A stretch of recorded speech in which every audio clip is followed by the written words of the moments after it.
kesemangatan, jadi kita absenkan, jadi akhirnya ya malah waktu kena mundur kena alias. Tapi ini materinya kita cukupkan, mudah-mudahan nanti sampai di akhir bisa tercapai.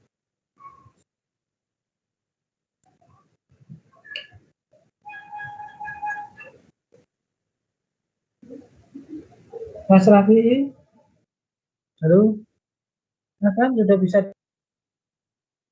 dimulai, kita timnya sudah yang siap, tim yang akan maju sudah siap. Oke, materinya apa materinya hari ini? Data bisa, oke, baik. Jadi kita mulai saja ya sambil menunggu teman-teman yang baru setting. Selamat sore, assalamualaikum warahmatullahi wabarakatuh.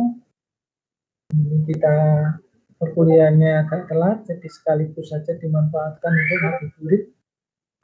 Jadi moga-moga ada ilmunya untuk bisa bernilai ibadah, karena ini salah satu bulan yang bisa kita manfaatkan banyak hal termasuk perkuliahan kita ini biar bisa bernilai ibadah. Moga-moga ini bisa menjadi ngabuburit yang bermanfaat. Silakan kalau sudah siap timnya. Jadi Echinodermata dan Pisces.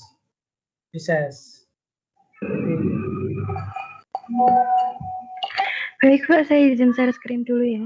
Share screen, ya silakan.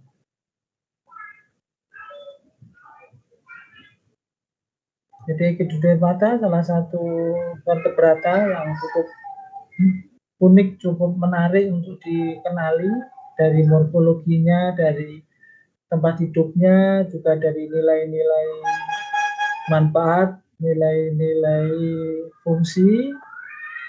Jadi kalau fungsi itu melekat, tugas alamnya dia. Tapi kalau nilai, nah itu adalah tambahan-tambahan yang dikembangkan dari yang diperoleh, dieksplorasi oleh manusia untuk keperluan manusia. Nah ini silakan kelompok 4. Siapa saja yang ada di kelompok 4, ya saya ikut mencatatnya.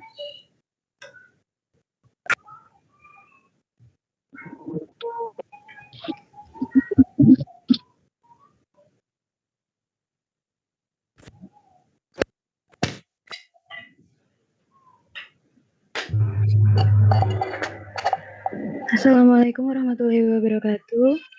Yang terhormat Bapak Jafron dan kawan-kawan yang kami banggakan, kami dari kelompok 4 izin mempresentasikan materi Echinodermata. Anggota kelompok kami terdiri dari 7 orang, yaitu Khairi Amanarogi dengan NIM 12003, Sofia Nifah dengan NIM 120015, kemudian Bunga Marseli dengan NIM 120017, Putri Eka Ramadhani dengan NIM 120031, Suci Divya Rahim dengan NIM 120039, Umi Latifatul Laili dengan NIM 130055, dan Umda Tutoah dengan NIM 140135.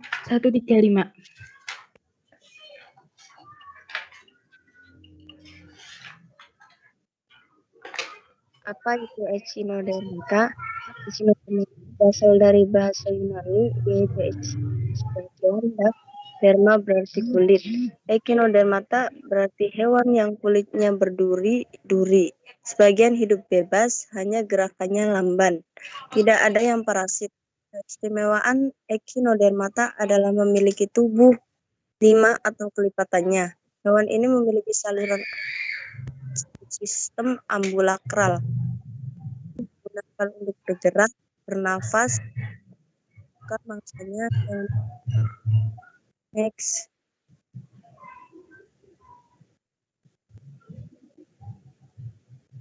Setiap pemaparan tolong disebut namanya ya kalau beralih. Baik Pak, saya Sofia Nifah akan melanjutkan karakteristik Echinodermata. Tubuhnya simetris radial, sistem saluran Air mempunyai banyak tonjolan-tonjolan yang disebut sebagai kaki, tabung, atau tube feed pada bagian ventral lengan yang membantunya dalam pergerakan dari makan. Dinding tubuh tersusun dari reka kapur yang dapat membentuk endoskeleton dan duri-duri eksternal. Memiliki saluran pencernaan yang umumnya lengkap. Telur biasanya dibuai di dalam air laut. Rangka terdiri atas asikel atau pelat-pelat kapur yang dapat digerakkan. Bergerak menggunakan sistem hidrolik saluran air. Tubuh tertutup epidermis tipis yang menyelubungi tangkai mesodermal.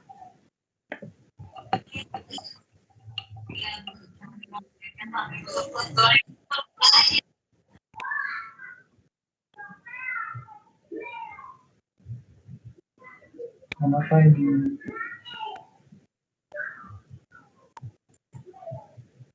Terputus, Sofi. Saya Suci Divya Rahim akan melanjutkan presentasinya. Ini adalah pembagian kelas pada filum Echinodermata. Itu ada Asteroida, Ophiuroida,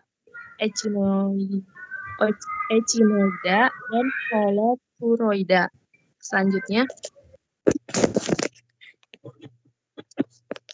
asteroida atau bintang laut merupakan anggota filum Echinodermata yang mempunyai spesies tertinggi pada filum ini.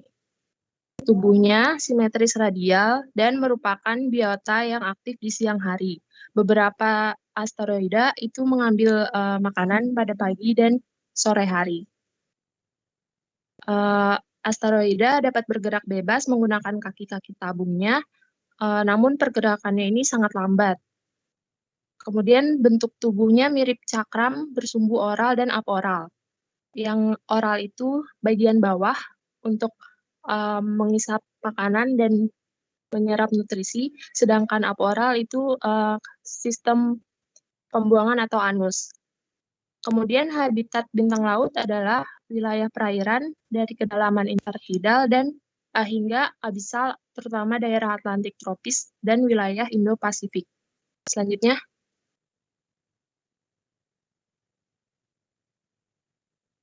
daur hidup asteroida. Di sini ada gambar dari bagian tubuh asteroida juga. Kemudian sistem reproduksinya dengan fertilisasi eksternal. Sel telur dan sel sperma dilepaskan ke dalam air melalui pori di permukaan ventral atau permukaan bagian bawah ya, di antara ruang di samping lengan yang berdekatan. Setelah fertilisasi, zigot akan mengalami pembelahan dalam 2 tahapan, yaitu tahapan pertama, tahapan larva bilpinaria, adalah perkembangan dari zigot menjadi larva. Kemudian tahap kedua adalah tahap brachiolaria, yaitu pembentukan cabang-cabang yang akan berkembang menjadi tangan. Selanjutnya,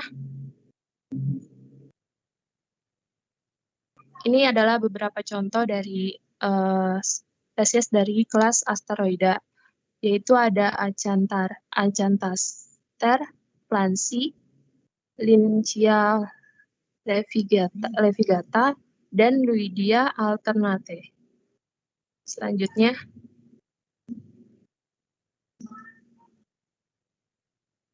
saya Bunga Marseli akan melanjutkan. Ophiuroidea atau bintang mengular merupakan kelompok biota laut yang termasuk ke dalam filum Echinodermata. Ophiuroidea merupakan salah satu biota bentik atau hidup di dasar dan mempunyai kebiasaan bersembunyi. Tubuh berbentuk cakram yang dilindungi oleh cangkang kapur berbentuk keping dan dilapisi dengan granula dan duri-duri. Di dalam tubuh terdapat berbagai organ seperti gonad, saluran pencernaan, dan sistem pembuluh air. Dari tubuh yang terbentuk cakram ini, secara radial tumbuh 5 atau lebih tangan-tangan yang memanjang berbentuk silindris dan sangat fleksibel. Tangan-tangan ini kadang-kadang mirip gerakan ular. Oleh sebab itu, biota ini dikenal dengan nama umum bintang mengular. Habitat utama dari bintang mengular adalah di ekosistem terumbu karang atau hidup bebas di dasar perairan lepas pantai. Selain itu, hewan ini dapat ditemukan juga di wilayah habitat berpasir, area makroalga, area lamun, dan pecahan karang mati. Selanjutnya, daur hidup Ophiuroidea. Ophiuroidea mempunyai kelamin terpisah. Hewan jantan dan hewan betina masing-masing melepaskan telur dan sperma ke masa air di sekitarnya pada musim mijah. Fertilisasi terjadi di air laut. Telur yang telah dibuahi akan tumbuh jadi zigot, kemudian tumbuh menjadi larva yang disebut Ophiopluteus. Larva Ophiopluteus ini hidup bebas sebagai plankton dan kelak akan mengalami metamorfosis dan akan menjelma menjadi juvenil atau biota muda yang bersifat bentonik. Lamanya masa larva tergantung kepada jenis, letak geografis, dan kondisi lingkungan. Next. Ini adalah beberapa contoh spesies Ophiuroidea. Ada Ophiomastix annulosa, Ophiosoma breviturma brevipes, dan Ophiolepis superba.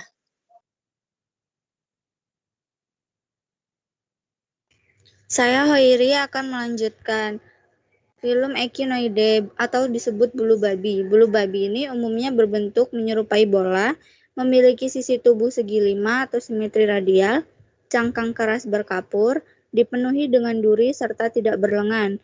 Tubuh bulu babi terdiri dari 3 bagian, yaitu oral, aboral, dan bagian antara oral dan aboral. Bulu babi ini dioecious dan habitatnya ditemukan di daerah padang lamun dan terumbu karang, daerah berpasir atau pasir berlumpur, dan juga didapatkan di atas pecahan karang.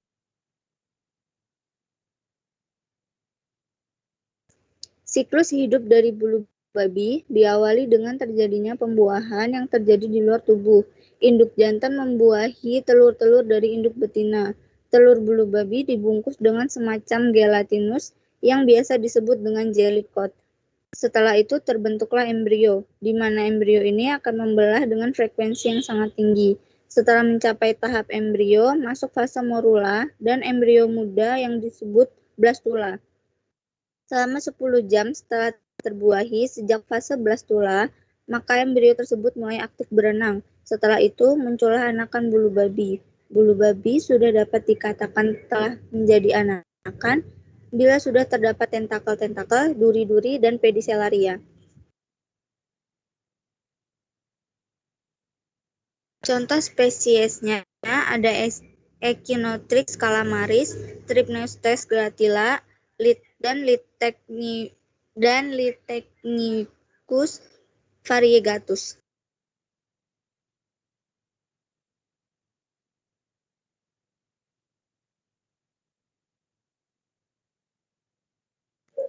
Saya Umda akan melanjutkan. Holoturoidea. Holoturoidea termasuk kelompok hewan avertebrata laut dari filum Echinodermata yang sering dijumpai di daerah terumbu karang. Bentuk tubuh teripang secara umum ialah seperti ketimun, sehingga dalam bahasa Inggris disebut sea cucumbers atau ketimun laut. Bentuk tubuh bulat panjang, warna tubuhnya coklat, terdapat tonjolan-tonjolan berwarna coklat putih pada bagian tubuhnya. Kulitnya licin dan lunak, mulut dan anus terletak pada bagian ujung. Spikula berbentuk tabulus, berukuran kecil, sedang, dan besar. Bentuk persegi dan tons. Banyak ditemukan di bawah batu dan pasir. Selain di bawah batu dan pasir juga ditemukan di pasir karang dan ditumbuhi tumbuhan laut, rumput laut. Next. Daur hidup Holoturoidea. Teripang secara umum berproduksi secara seksual dan aseksual. Reproduksi seksual dilakukan melalui gametogenesis dan spawning, sedangkan reproduksi aseksual melalui fission. Fission adalah proses pembelahan teripang menjadi 2 bagian dan akan tumbuh menjadi individu baru. Pembelahan pada teripang dapat dirangsang melalui pengikatan pada bagian tubuh teripang. Next. Contoh spesies Holoturoidea, Holotureatra, Holoturegila, dan Holoturia scabra. Next.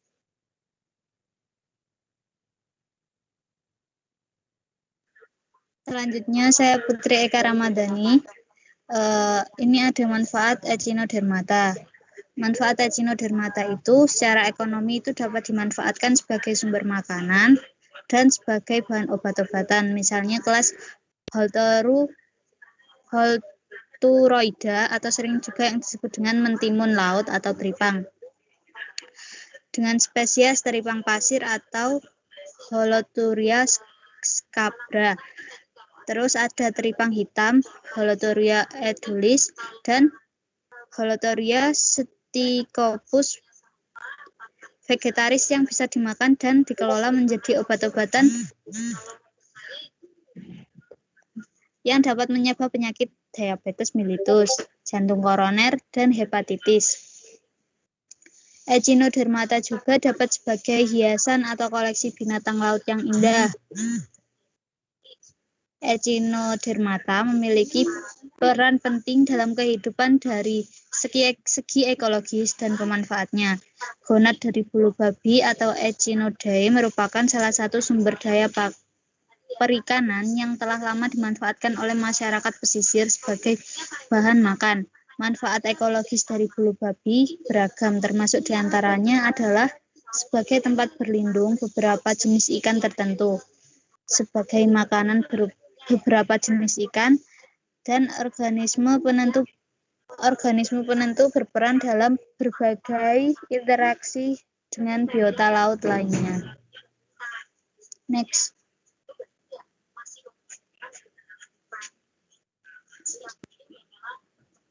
Ini merupakan daftar pustaka yang kami gunakan. Selanjutnya saya serahkan kepada moderator.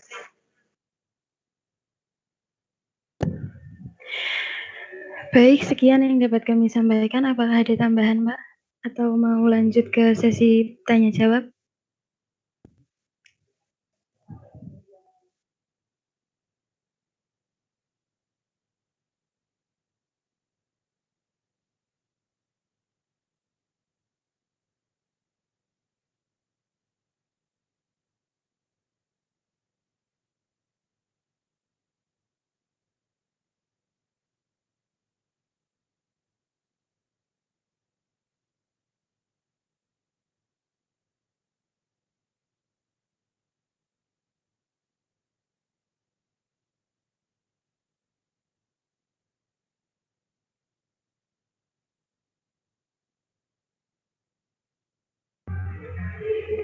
Baik, mungkin dari teman-teman ada pertanyaan.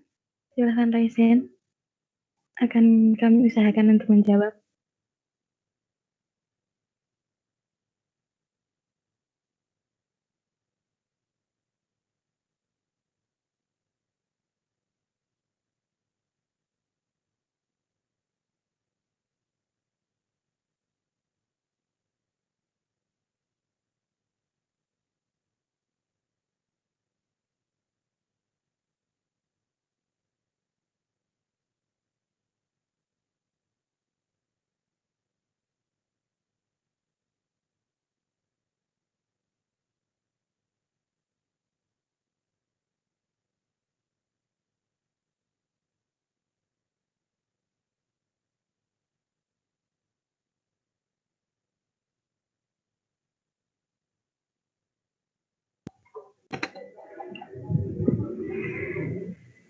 Baik, untuk yang sudah raise hand bisa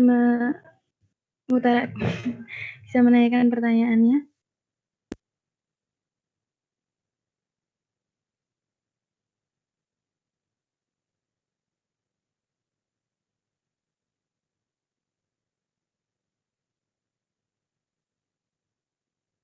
Silakan. Maria Retno Putri Rizky. Silakan, bebas saja, duluan siapa? Baik, Pak. Maria, Pak. silakan. Ya, baik Pak. Terima kasih Pak untuk kesempatannya. Saya Maria Salvia, izin bertanya mengenai siklus hidup tadi blue baby. Itu dia kan fertilisasinya dijelaskan di luar. Nah, untuk bulu babi yang betina itu ada tempat yang khusus tersendiri nggak? Dia meletakkan telur-telurnya di mana? Terima kasih. Baik, silakan dari berikutnya Putri Rizkyani. Iya. Iya baik Pak, terima kasih sebelumnya atas kesempatannya untuk bertanya. Saya Putri Rizky Ani, izin bertanya mengenai bentuk khusus dari Ophiuroidea tadi yang memiliki bentuk seperti bintang mengular itu, apakah termasuk salah satu adaptasi spesies tersebut dengan lingkungannya? Dan jika iya termasuk adaptasi dengan lingkungannya, boleh minta tolong dijelaskan bagaimana proses adaptasinya. Terima kasih. Bagus pertanyaannya dari Putri. Tadi siapa lagi tadi? Baik, silakan dibantu untuk dijawab mana dahulu yang bisa dijawab. Dari Maria tadi perihal reproduksi pada teripang, terutama telur-telur, di mana ditempatkannya. Kemudian yang kedua dari Putri, Ophiuroidea, salah satu bentuknya mengular. Saya kira itu ada fenomena adaptasi dan bagaimana diterapkannya di alam. Silahkan dari timnya Sofi, Bung Datu, kemudian juga dan kawan-kawan, silahkan. Saya ingatkan untuk yang belum hadir tadi, belum absen, Devi, Putri Eka, Naufal, Umi, Dinsa, David, dan Abdullah Zidan. Pastikan sudah berhasil absen.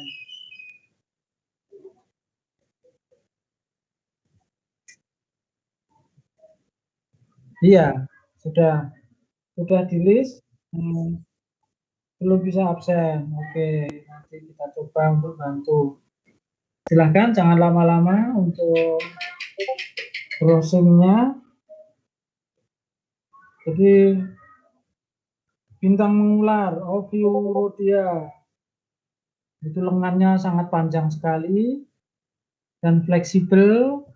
Ya, ini apa artinya fleksibel? Bisa belok-belok, bisa menempati tempat-tempat yang sempit, bisa menempati tempat-tempat yang banyak celahnya, banyak ruangnya dan sebagainya. Bisa diteruskan jawabannya.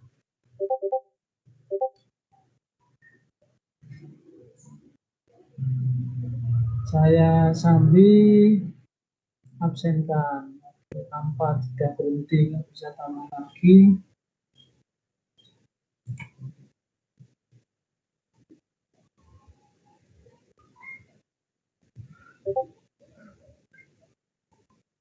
Devi Raj Anggeli ada? Hadir, Pak. Hadir.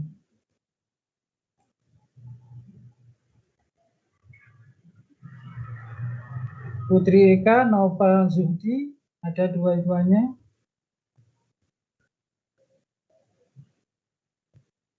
Putri Eka, Naufal.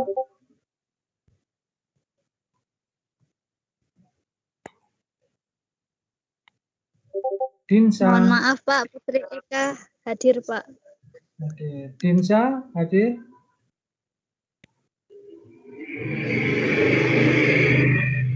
Umi Latifatul. Umi.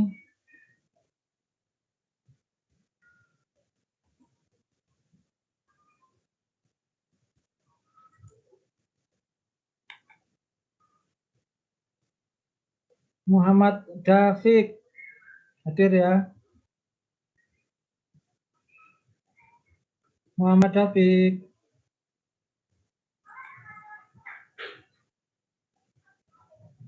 Abdullah Zidan.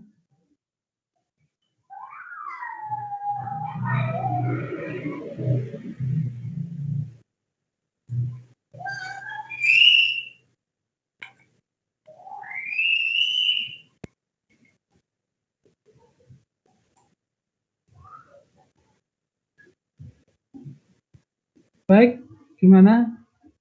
Sudah punya jawaban untuk kelompok 4?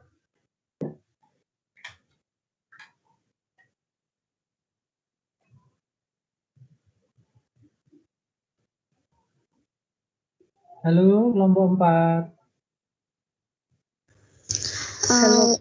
Izin menjawab, Pak. Saya Hoiri, Silakan. izin menjawab pertanyaan Maria. Tadi, apakah ada tempat khusus untuk induk bulu babi meletakkan telur-telurnya? Induk bulu babi berkelamin jantan biasanya mencari tempat yang lebih tinggi untuk melepaskan spermanya terlebih dahulu. Kemudian diikuti oleh induk bulu babi yang berkelamin betina. Biasanya induk-induknya ini hanya tinggal di dasar lautan. Terima kasih. Untuk Maria, apakah sudah jelas? Jadi bulu babi, ini bulu babi atau teripang yang mau dijawab duluan. Jadi dua-duanya itu adalah hewan bentis, hewan yang menempati dasar perairan. Jadi lebih tepatnya di permukaan substrat, bisa lumpur, bisa pasir, bisa bebatuan. Nah, sebagian besar sangat menyukai area yang dangkal, tepi pantai. Karena kenapa? Sebagian dari ekinoid ini adalah pemakan deposit feeder, pemakan lumpur. Sementara lumpur itu kan banyak nutrisi, banyak makanan, banyak bakterinya. Jadi itu yang dimakan. Kemudian karena mereka memerlukan makanan yang banyak untuk membangun tubuhnya, maka mereka establish atau mapan di daerah pantai yang banyak masukkan nutrisi dari daratan. Jadi kalau dari daratan akan ada kiriman melalui sungai, kemudian juga seresah-resah dari sekitar mangrove, itu cukup banyak mensuplai nutrisi yang cocok bagi perkembangbiakan habitatnya, bagi kelestarian habitatnya, dan tentu juga populasinya. Jadi lamun ini sangat menjadi andalan bagi teripang untuk bisa menikmati, karena adanya lamun atau rumput laut, seaweed atau seagrass, itu menyebabkan partikel-partikel tanah, partikel-partikel substrat terlarut itu mengendap. Jadi kalau mengendap, nanti mereka akan mengalami degradasi. Pelaku degradasi adalah mikrobiotik. Jadi termasuk invertebrata kecil-kecil itu berperan, dan itu dimakan semuanya dengan pasir, lumpur, dan mikrobiota nutriennya. Sehingga mereka sangat mapan di daerah-daerah yang umumnya banyak didapati vegetasi termasuk lamun dan mangrove. Nah, kemudian untuk di daerah lamun biasanya ya paling banyak ditempelkan di bagian dari daun lamun sendiri. Jadi di sana banyak kehidupan karena dapat menitipkan, menempelkan, dan menamankan telur-telur yang jumlahnya sangat banyak. Jadi secara ekologi memang dia mensuplai atau memproduksi banyak larva, sehingga larva ini menjadi pakan bagi kehidupan biotik di atasnya. Nah, karena mereka menghasilkan banyak pakan, maka banyak larva, maka keberadaan pakan menjadi sangat strategis bagi asosiasi atau predatornya atau pemangsanya. Baik, silakan ada tambahan lagi dari teman-teman di kelompok 4.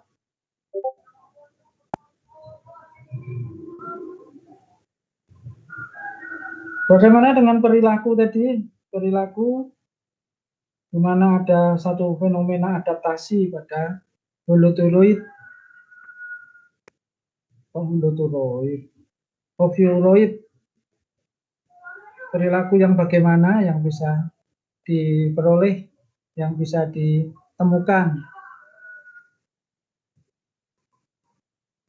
Oh ini ya. Ya. Silakan Saya skip ya.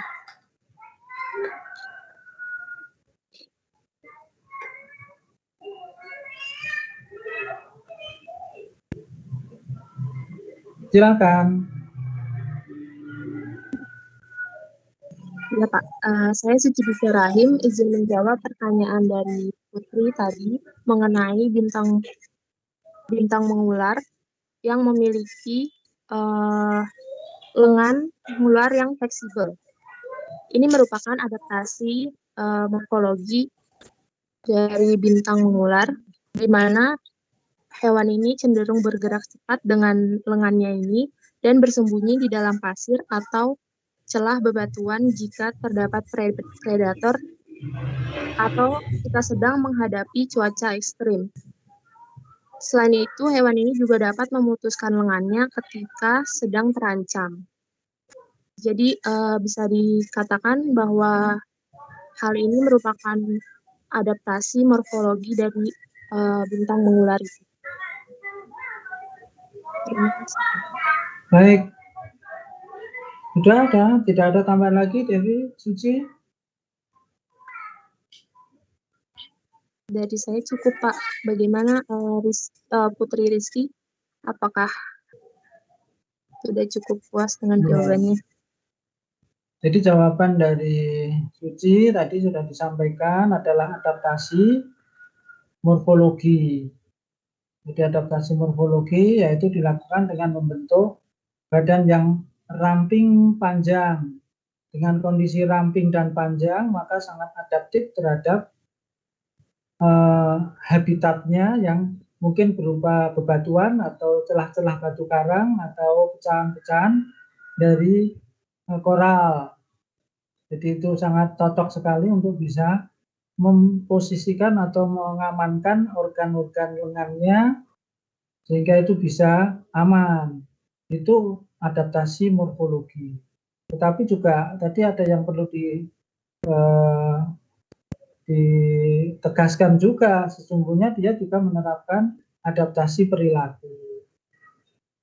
Jadi dengan contoh tadi, lengannya bisa diputuskan, nanti akan tumbuh lagi seperti fenomena pada reptilia cicak, maka ini juga digunakan sebagai salah satu fenomena adaptasi yang dikembangkan. Jadi termasuk adaptasi perilaku dengan autotomi, memutuskan bagian lengannya. Oke, saya kira sudah baik, tadi sudah dijawab, hanya kurang kategori 1 yaitu adaptasi perilaku. Ada lagi pertanyaan? Terima kasih. Kalau 5 Bapak lengan, atas. pertanyaan dari Pak Jabron. Kalau 5 lengan, ini kira-kira lengan pemimpinnya ada nggak? Yang akan mendirect atau mendrive atau mengendalikan, mendominasi sebagai lengan yang koordinator. Ini kalau enggak kan bisa tercerai-berai badannya. Lengan satu kepingin ke utara, lengan satunya pengen ke selatan, dan nanti kan lupa sobek badannya. Halo? Khoiria, Suci, Bung Datu, Sofi, siapa lagi tadi? Ada nggak fenomena koordinator lengan koordinator?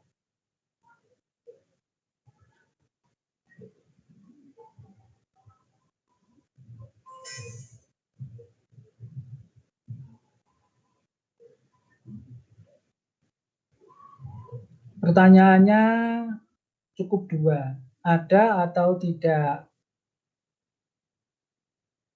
Dijawab dulu. Ada, Pak. Ada, karena faktanya mereka tidak saling tarik-tarikan, ya kan? Gerakannya kan pasti urut ke sana, bergerak utuh badannya. Jadi tidak perlu ada yang lebih berbeda tujuan gitu. Jadi ada koordinasi. Sehingga salah satu itu akan menjadi bagian yang mendominasi aktivitas. Nah, pertanyaan kedua, bagian yang mana yang akan mendirect, mendikte dari 5 lengan yang lain, 4 lengan yang lain?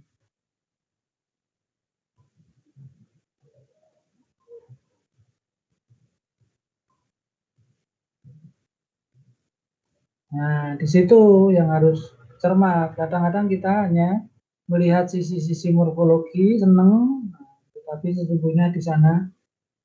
Itu untuk PowerPoint dari kelompok 4 ini masih banyak organ-organ yang penting yang belum diungkapkan dalam ciri khas dan morfologi. Ada yang tahu madreporit? Apa itu madreporit?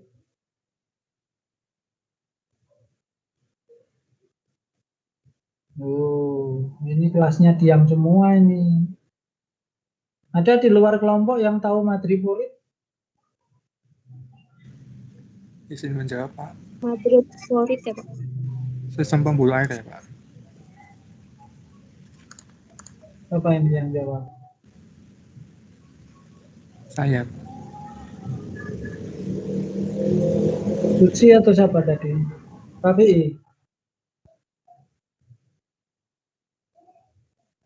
David? Iya, Pak. Madreporit apa David?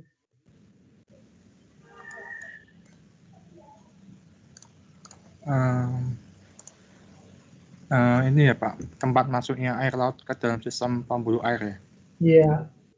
Jadi ujung dari sistem pembuluh air karena dia itu hidrolik, maka untuk bisa menggerakkan seperti buka sistem hidrolik pada mesin-mesin kuning, mesin-mesin bibu, eskavator dan sebagainya, maka sistem pergerakannya juga memanfaatkan air yang ada di dalam badannya. Makanya ada tube feed. Nah, tube feed itulah yang juga mengandalkan gerakan melalui mekanisme hidrolik dengan memasukkan dan memompa keluar air. Jadi di situlah ada madreporit. Nah, madreporit ini merupakan tempat di mana lengan yang dekat dengan madreporit itu yang berperan sebagai kepala lengan. Jadi yang mendirect, yang mendikte, yang mengarahkan itu adalah sisi lengan yang ada madreporitnya. Kenapa sisi-sisi badannya disebut dengan oral dan aboral? Ada yang tahu, David?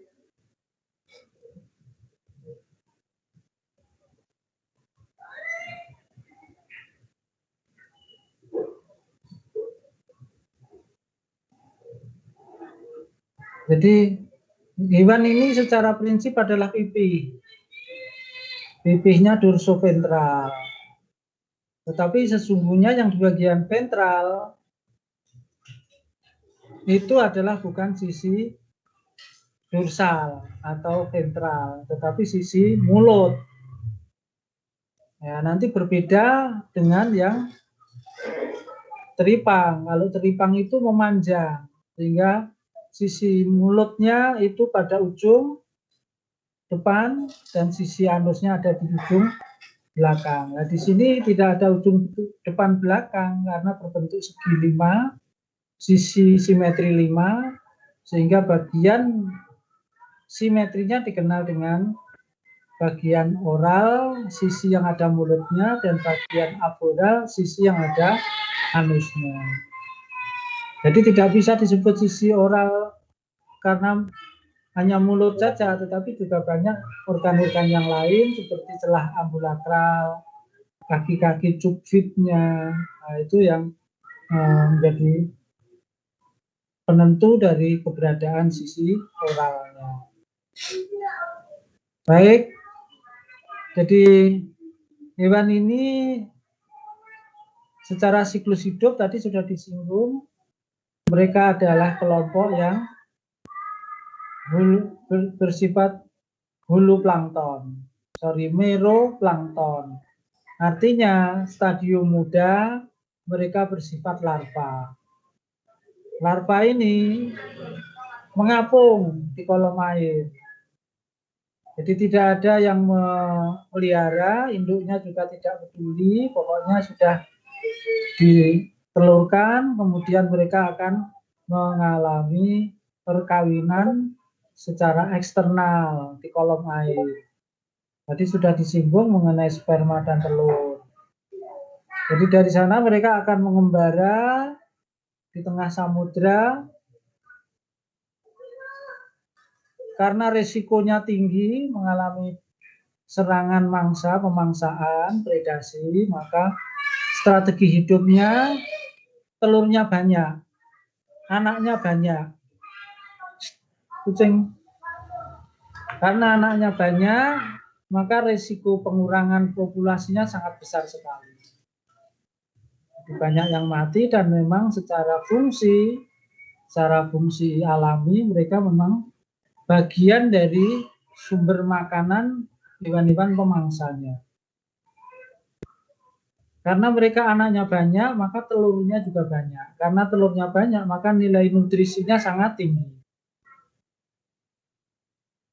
Jadi landak laut atau bulu babi, salah satu makanan yang sangat berharga secara tradisional maupun secara konsumsi restoran-restoran mahal, dia menyajikan menu telur dari bulu babi. Jadi itu telurnya sangat banyak dan sangat berharga sekali. Tetapi kalau asteroide, yaitu terutama bintang laut, hewan ini meskipun lambat, meskipun lebay, tapi dia adalah predator. Karena mereka dibekali dengan gigi gerigi yang kokoh. Jadi hewan ini bisa membuka cangkang kerang sekalipun cangkang kerangnya itu kuat dari kristal-kristal kalsium berupa cangkang yang keras. Tapi mereka umumnya menjadi hama pada budidaya kekerangan. Itu hama utamanya ya asteroid dari kelompok bintang laut ini. Jadi sangat rakus. Jadi ini menjadi tantangan bagi peternak-peternak. Jadi ternak bivalvia itu kan gampang-gampang susah.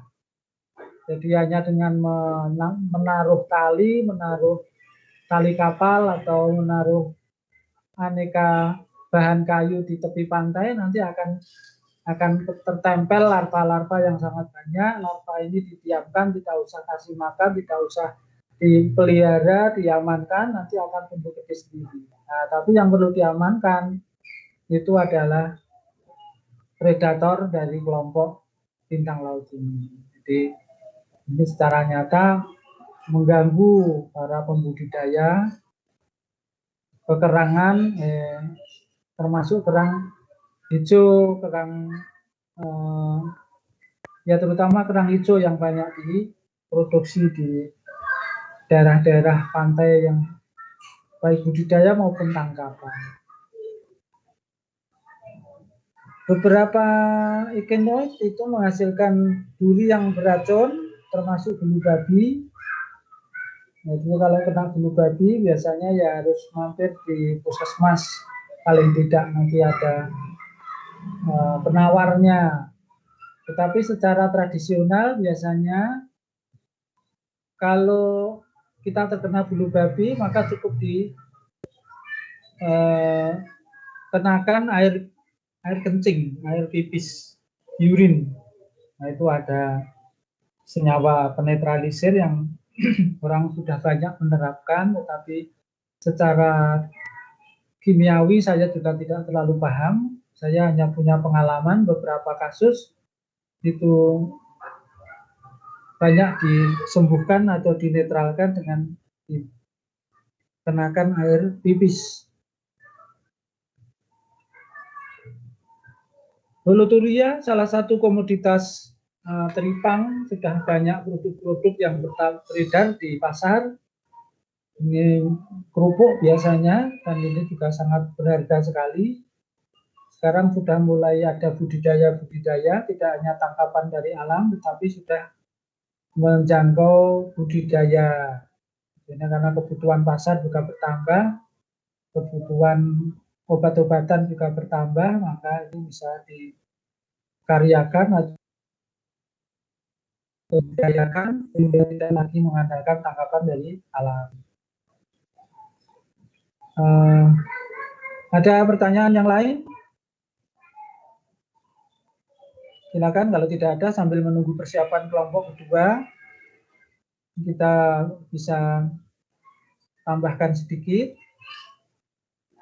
Jadi tubuh dari Echinodermata itu adalah simetri banyak, bukan bilateral, tapi sudah simetri 5.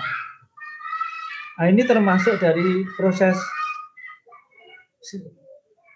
apa itu metamorfosis itu anak-anak dari peralihan. Awalnya larvanya adalah larva yang asimetri, kemudian menginjak pada stadium embrio, larvanya sudah berganti menjadi simetri. Nah, setelah lanjut ternyata mereka masih bermodifikasi lagi menjadi simetri 5. Jadi ini secara filogeni ini melewati simetri yang ada pada hewan. Simetri pada hewan tinggi. Hewan tinggi termasuk manusia. Awalnya sebagai embrio itu masih tidak ada simetri. Bentuknya masih halakoh, gumpalan. Tetapi setelah membentuk embrio, kemudian sudah menjadi bilateral. Jadi sebagai manusia itu makhluk bilateral. 2 langkah saja. Tetapi Echinodermata mencapai 3 langkah. Jadi secara evolusi dia lebih dari hewan-hewan tinggi. Kalau yang lain itu juga rata-rata 2, tetapi ada yang hanya 1 kali saja menjadi asimetri, misalnya pada Porifera, tetapi juga banyak yang simetri bilateral 2 arah, 2 sisi. Baik, Mas Raffi, sudah siap dengan kelompok yang kedua? Kelompok Pisces izin share screen Bapak. Nah, motornya.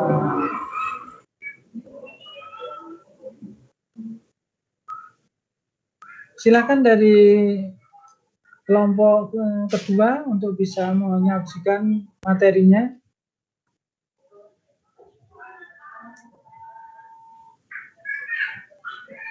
Mas Raffi, tolong dibantu. Lagi loading sebentar ya Lagi Bapak. loading, oke.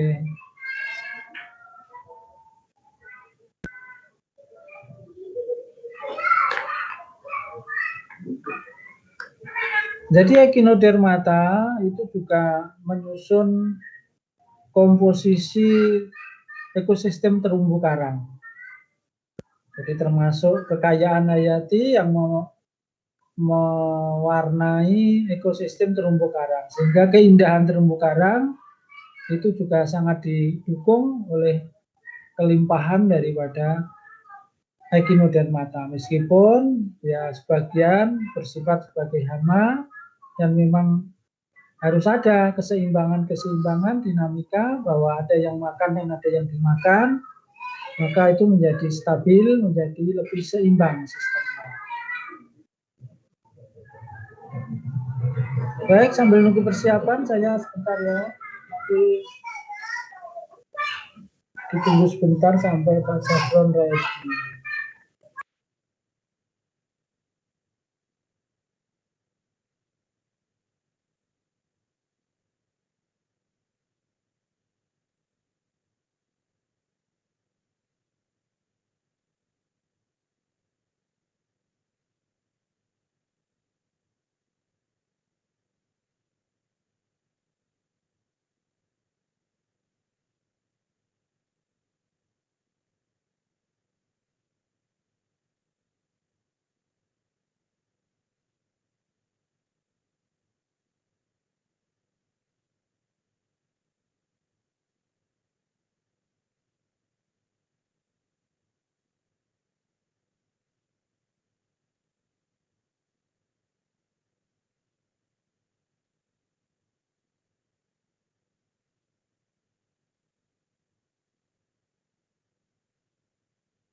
Teman-teman, apakah PowerPoint-nya sudah terlihat? Sudah. Baik, saya mulai. Assalamualaikum warahmatullahi wabarakatuh. Yang terhormat Bapak Jafron selaku dosen pengampu mata kuliah Biodiversitas Hewan dan teman-teman sekalian. Pada kesempatan kali ini, izinkan kami kelompok 5 untuk mempresentasikan hasil diskusi kami dengan materi Pisces. Next.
Baik, saya... Silakan dilanjut, Bapak Jafron barusan nyambi sholat.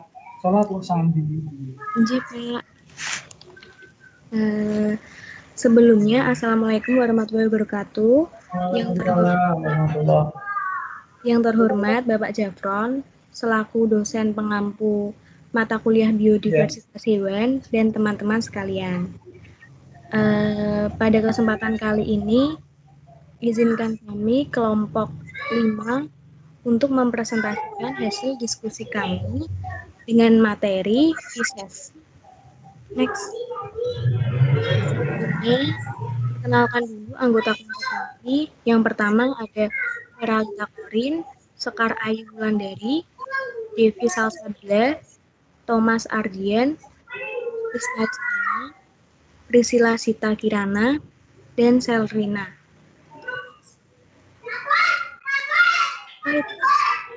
Pisces merupakan vertebrata rahang yang sejati dengan organ khusus untuk pernafasan, ekskresi, dan sirkulasi darah, serta merupakan hewan poikilotrem atau yang disebut berdarah dingin, yang berarti mereka tidak dapat mengatur suhu tubuh mereka sendiri. Next.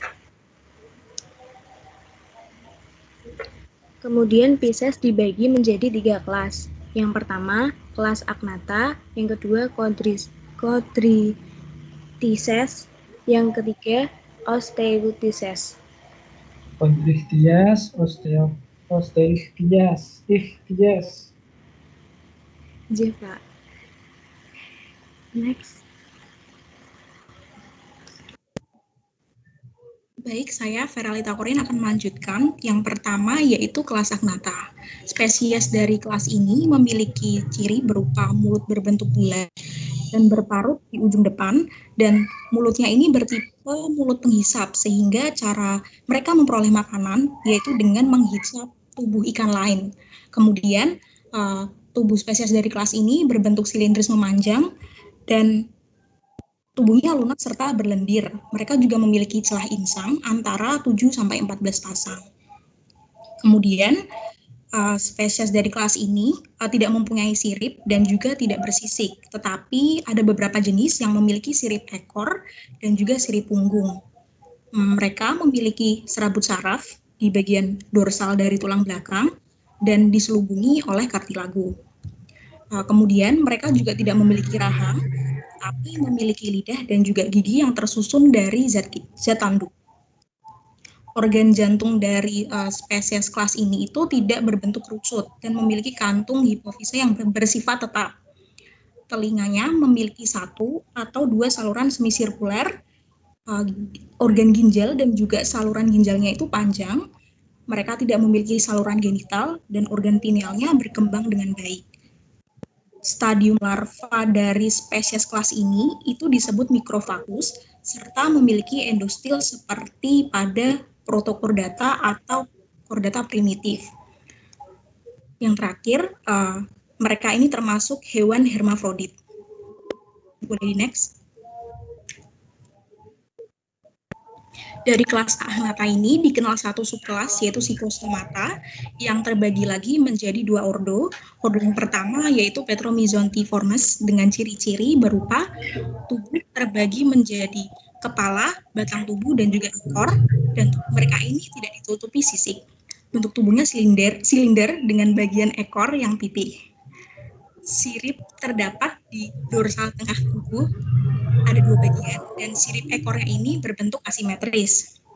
Di ujung kepala arah ventral terdapat buccal funnel yang tepinya ini dilengkapi dengan papil lunak sebagai alat perasa, dan di dalamnya ini terdapat gigi yang tersusun dari zat tanduk. Contoh spesies dari ordo ini yaitu ikan lamprey dan juga ikan remang. Kemudian ordo yang kedua yaitu Myciniformes dengan ciri-ciri berupa tidak mempunyai sirip punggung, sirip daging kecil di sekitar bagian ekor. Mulutnya ini dilengkapi dengan 4 pasang tentakel. Mereka tidak mempunyai buccal funnel dan kantong hidungnya ini terletak dekat ujung kepala. Mereka mempunyai saluran ke faring dan kantong insangnya ini ada 10-14 pasang.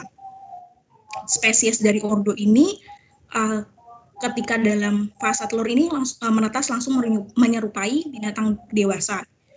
Dan mereka ini bisa menghasilkan banyak lendir dalam waktu yang relatif singkat. Contoh spesies dari ordo ini yaitu Mycin glutinosa. Boleh di next.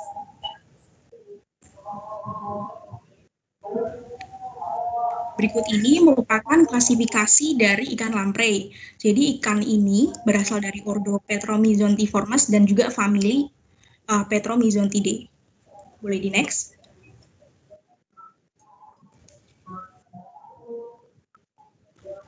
Dan ini adalah klasifikasi dari ikan Mycini. Mereka berasal dari ordo Myciniformes dan juga famili Mycinidae. Selanjutnya akan dijelaskan oleh rekan saya.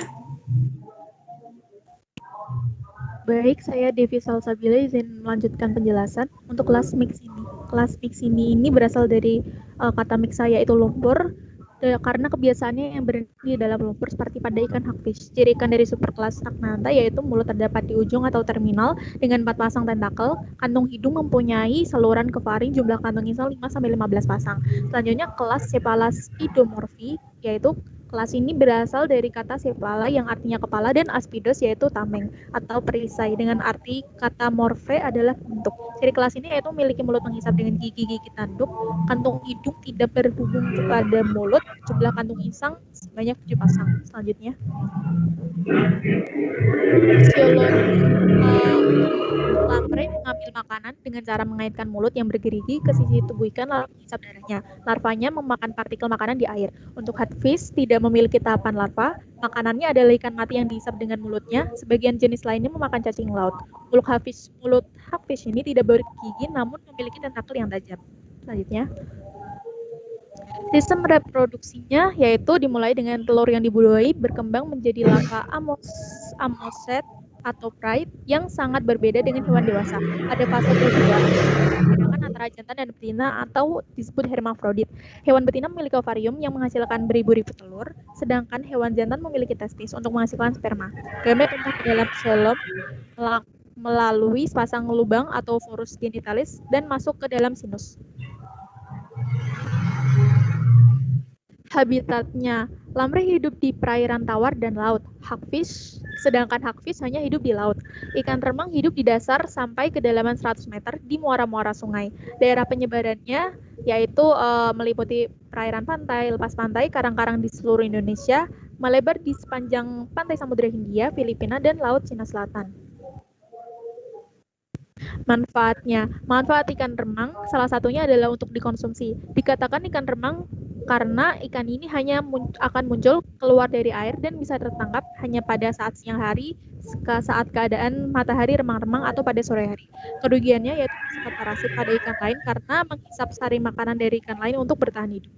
Selanjutnya akan dijelaskan oleh teman saya.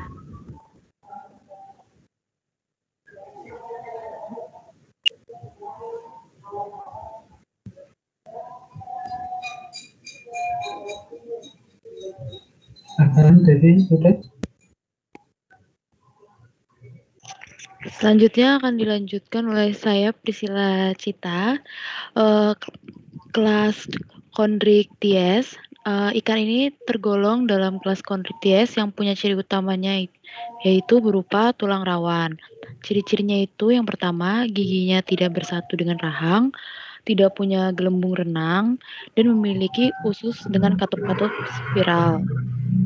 Ikan dari kelas ini memiliki 2 subkelas. Yang pertama subkelas Elasmobranchi dan subkelas Holocephali. Selanjutnya,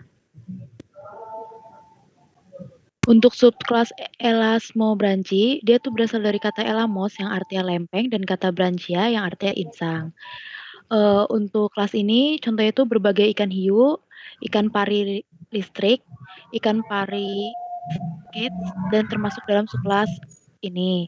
Ciri utama dari Elasmobranchi itu adalah tipe sisika plokoid atau sebagian spesies tidak memiliki sisik. Lalu terdapat 5-7 lengkung insang dan insang tersebut terdapat pada sekat yang terpisah di antara faring. Nah, di antara contoh ikan subkelas ini adalah squalus dan raja. Untuk subkelas Holocephali, dia berasal dari kata holo yang artinya seluruh dan cephali yang berarti kepala.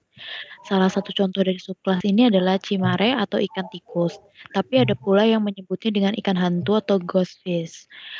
Ciri utama dari kelas Holocephali yaitu memiliki celah insang yang ditutupi oleh operculum, rahang yang memiliki lempeng-lempeng gigi, lubang hidung tunggal, tubuh tanpa sisik, dan memiliki organ tambahan clasper pada jantan atau Mixoptergium gurat sisi yang merupakan lengkung terbuka. Contohnya ada ikan Chimaera dan Hydrolagus. Selanjutnya, salah satu spesies dari kelas Chondrichthyes yang paling umum kita ketahui yaitu adalah ikan hiu. Ikan hiu ini termasuk dalam ordo Pleurotremata yang terdiri dari 20 suku dan ratusan jenis. Ada sekitar 250 sampai 300 jenis hiu yang telah kita ketahui. Nah, dan 29 jenis diantaranya diketahui terdapat di Indonesia. Ikan hiu termasuk dalam kelas Chondrites yang merupakan ikan bertulang rawan, terdiri dari sekitar 500 jenis yang dikelompokkan ke dalam 30 family dan 28 ordo. Sistematika taksonomi dari hiu adalah sebagai berikut. Untuk kelasnya Chondrites dan subkelasnya Elasmobranchi. Selanjutnya,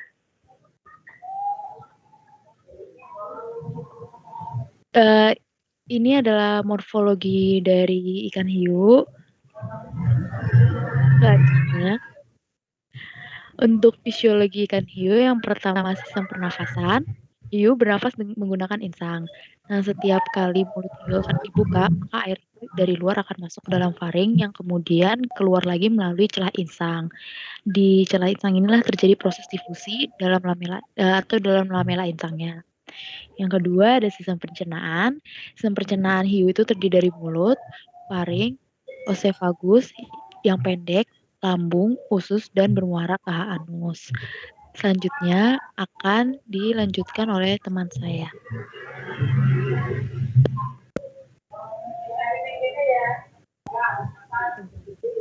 Ikan hiu merupakan jenis hewan yang Aduh, siapa ini suaranya pelan sekali? Bisa agak keras? Karena puasa atau? Apakah sudah terdengar? Sudah. Oke. Saya ulang lagi. Selanjutnya ini ada sistem osmoregulasi, di mana ikan hiu itu termasuk ke dalam jenis hewan osmokonformer, yaitu organisme yang tidak mampu mempertahankan tekanan osmotik dalam tubuhnya, sehingga ikan hiu ini harus melakukan adaptasi dalam lingkungannya. Dan cara ikan hiu dalam melakukan sistem osmokonformer ini dengan tidak membuang urinnya keluar supaya tekanan osmotiknya tetap terjaga. Hal inilah yang menyebabkan mengapa daging ikan hiu itu bau pesing. Selanjutnya ada sistem ekskresi.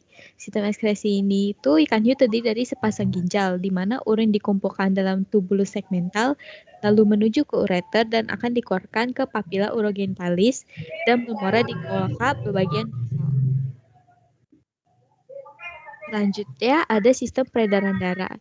Sistem peredaran darah pada ikan hiu ini itu merupakan sistem sirkulasi tunggal. Dan jantung hiu terdiri atas atrium ventricle, sinus venosus, conus arteriosus yang keluar dari ventricle. Lalu jantung ikan hiu hanya terisi darah yang tidak mengandung oksigen. Mana darah dari jantung ikan hiu dipompa menuju ke insang untuk diisi oksigen, kemudian diedarkan ke seluruh tubuh, di mana darah mereka hangat dapat mempercepat pencernaan dan menambah kekuatan serta tekanan. Jadi skema peredaran darah pada ikan hiu. Selanjutnya merupakan siklus kehidupan dari ikan hiu. Lalu ada ciri khas dari ikan hiu. Biasanya itu badannya memanjang berbentuk cerutu atau poros yang memungkinkan ikan hiu bergerak dengan cepat. Selanjutnya sirip ekor banyak berujungnya runcing, di mana cuping ekor atau sering jauh lebih panjang dari cuping bawahnya. Lalu mulutnya terletak di bagian bawah insang. Di bagian bawah, kemudian insangnya terbuka keluar dengan cangkang 5-7 buah yang tetap pada sisi kepala. Air ditarik masuk melalui mulut dan dipompa keluar melalui celah insang ini. Lalu gigi hiu mempunyai struktur yang sama dan berada dalam deretan teratur sepanjang rahangnya. Lalu ikan hiu tidak memiliki gelembung renang dan badannya lebih berat daripada air, maka harus berenang terus-menerus agar tidak tenggelam. Selanjutnya ada habitat ikan hiu.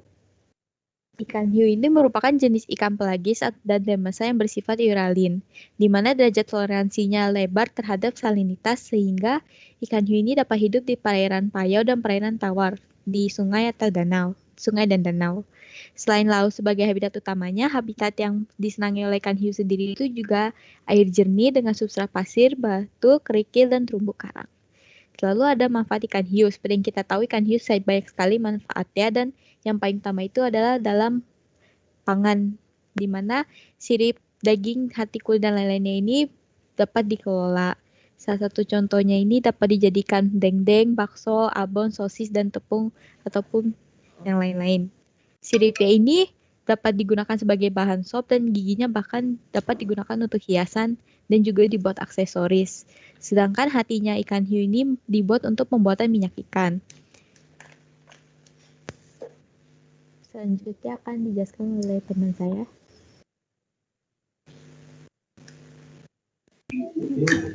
Saya Thomas Ardian akan melanjutkan kelas Osteophytes. Ciri utama anggota kelas ini yaitu struktur tubuh yang tersusun atas tulang sejati atau tulang keras atau mengalami ossifikasi. Osteophytes berasal dari kata osteon yang berarti tulang keras atau tulang sejati dan kata ichthyos yang berarti ikan. Ciri-ciri lain yaitu tubuh berbentuk fusiform, agak oval meruncing dengan berbagai bentuk variasi. Celah insang tunggal di setiap sisi tubuh dengan penutup insang yang disebut operculum. Mempunyai gelembung renang yang berfungsi sebagai paru-paru. Selanjutnya,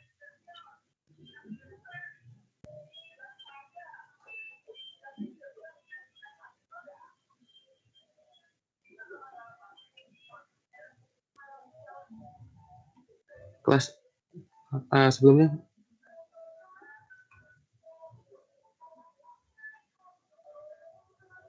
kelas Osteophytes terdiri atas dua subkelas, yaitu Actinopterygii atau ikan sirip berjari-jari. Memiliki ciri-ciri yaitu sirip-sirip berpasangan yang disokong oleh jari-jari dermal tanpa keberadaan lobus basal. Kantung hidung terbuka hanya ke arah luar. Contoh spesies dari subkelas ini yaitu ikan perca, ikan gurami, dan ikan mas. Selanjutnya ada Sarcopterygii atau ikan sirip berdaging. Ciri-cirinya yaitu sirip-sirip berpasangan dan tulang-tulang kerangka dalam tubuh yang kokoh. Lobus muskular terdapat pada dasar anus dan sirip dorsal kedua. Ekor subkelas ini berbentuk dipiserkal dan ususnya dilengkapi dengan katup spiral. Contoh spesies dari subkelas ini yaitu Latimeria, Neoceratodus, dan Lepidosiren. Selanjutnya, berikut adalah klasifikasi ikan gurame yang memiliki ordo Labyrinthidae, famili Anabantidae. Selanjutnya, mencoba. selanjutnya morfologi ikan gurame. Ikan gurame memiliki garis lateral tunggal, lengkap dan tidak terputus, berisik stenoid, serta memiliki gigi pada rangka. Sirip ekor membulat, jari-jari lemah. Pertama, sirip perut merupakan benang panjang yang berfungsi sebagai alat raba. Tinggi badan 2 sampai dengan 2,1 kali dari panjang standar. Pada ikan muda terdapat garis-garis tegak berwarna hitam berjumlah 8 sampai 10 buah. Dan pada daerah pangkal ekor terdapat titik hitam bulat. Selanjutnya akan dilanjutkan oleh rekan saya.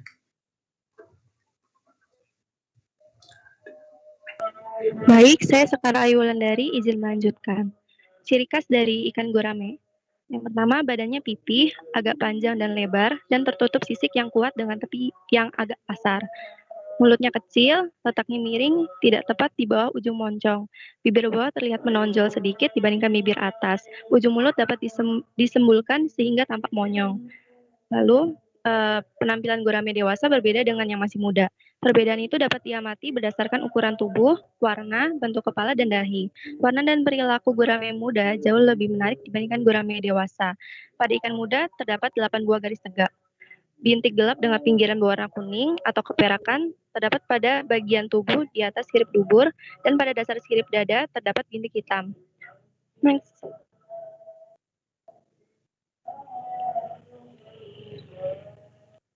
Lalu ada habitat ikan gurame. Ikan gurame mendiami perairan yang tenang dan tergenang seperti rawa, situ, dan danau. Pada sungai yang berarus deras, jarang dijumpai ikan gurame. Kehidupannya yang menyukai perairan bebas arus itu terbukti ketika gurame sangat mudah dipelihara di kolam-kolam tergenang. Walau gurame dapat dibudidayakan di dataran rendah dekat pantai, perairan yang paling optimal untuk budidaya adalah yang terletak pada ketinggian 50-40 meter di atas permukaan laut. Ikan ini masih bertoleransi sampai pada ketinggian 600 meter di atas permukaan laut.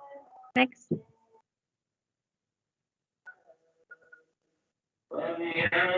Sistem reproduksi. Ikan gurame termasuk ikan yang lambat pertumbuhannya, sehingga kematangan kelaminnya baru tercapai pada umur 2 tahun. Masa reproduksi optimal terjadi pada umur 4-8 tahun, dari kurang lebih 10 tahun masa hidupnya. Untuk memilih induk-induk yang baik, perlu diperhatikan ciri-ciri. Pada jantan, warna badannya gelap, perut dekat anus lancip, sisik tersusun teratur, gerakan licin, dan umur 3-7 tahun. Pada betina, warna badan terang, perut dekat anus membulat, sisik tersusun teratur, gerakan licin, dan umur 5-8 tahun. Next. Lalu ada manfaat gurame. Ikan gurame memiliki nilai ekonomis yang tinggi karena lebih banyak disukai masyarakat. Bisnis gurame merupakan bisnis perikanan yang bisa diandalkan. Ikan gurame sering dijumpai sebagai andalan hidangan karena dagingnya yang tebal. Next.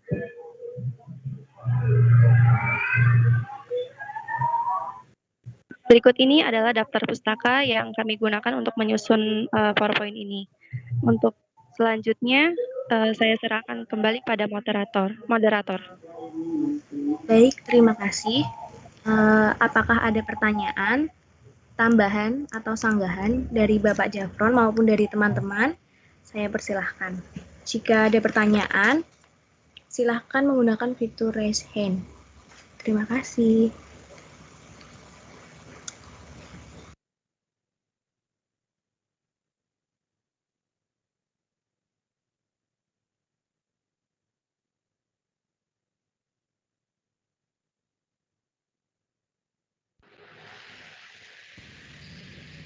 Silahkan Ima. Terima kasih atas pemaparannya. Perkenalkan, nama saya Mawarti Panjaitan. Izin bertanya tentang kelas kondritis tadi. Slide ke-14 kalau nggak salah. Tadi kan dijelasin kalau ciri-cirinya kelas kondritis itu giginya tidak bersatu dengan rahang. Nah, ini tuh maksudnya gimana? Nah, jadi giginya itu diletakin, maksudnya tumbuh di bagian mana? Mungkin bisa dijelasin. Terima kasih. Baik, Ima. Selanjutnya, Rendra, silahkan. Perkenalkan, nama saya Rendra, saya izin bertanya. Kan Pisces atau ikan adalah hewan poikiloterm alias hewan yang berdarah dingin. Nah, bagaimana adaptasi Pisces di perairan yang suhunya ekstrim, misalnya di lautan Antartika? Terima kasih.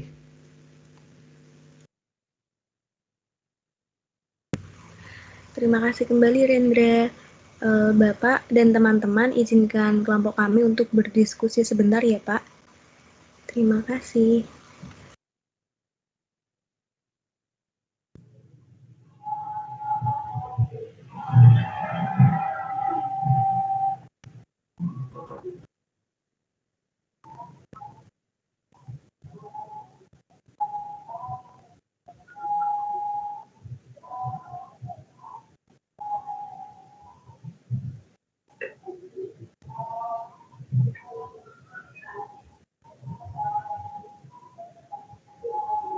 Halo,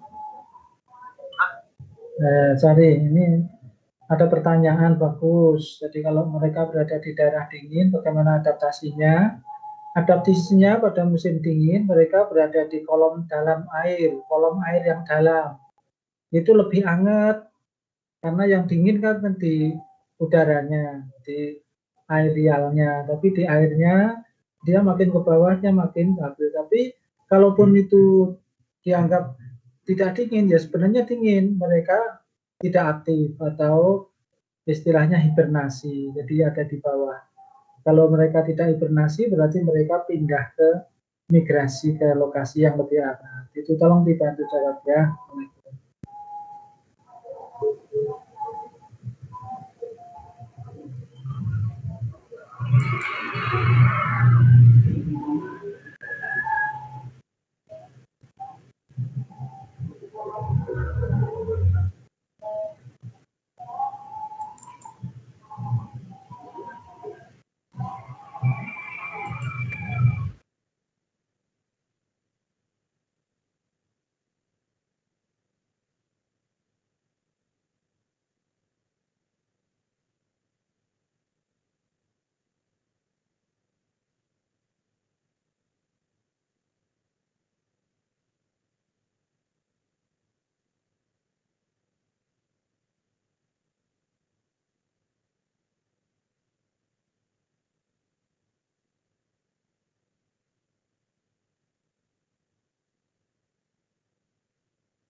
Yang Rendra, apakah sudah menjawab?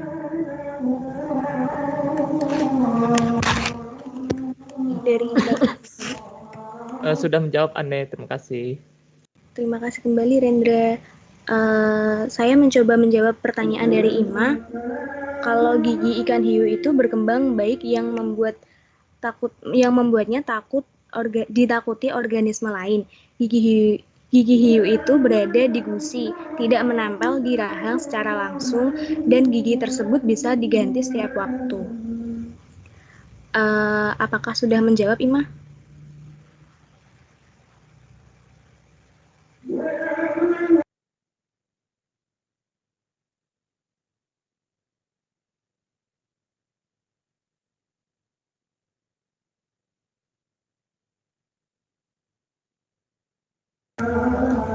Halo, Ima.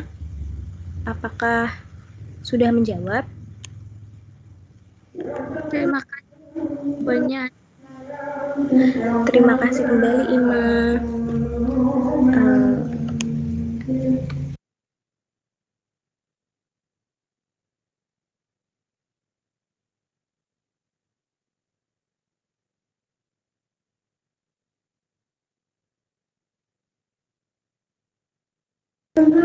Sudah, Raffi.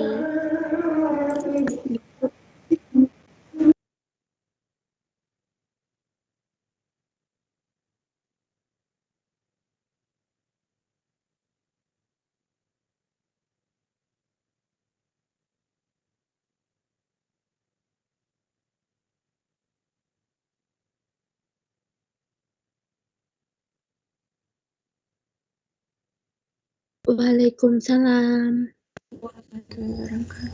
Makasih Raffi.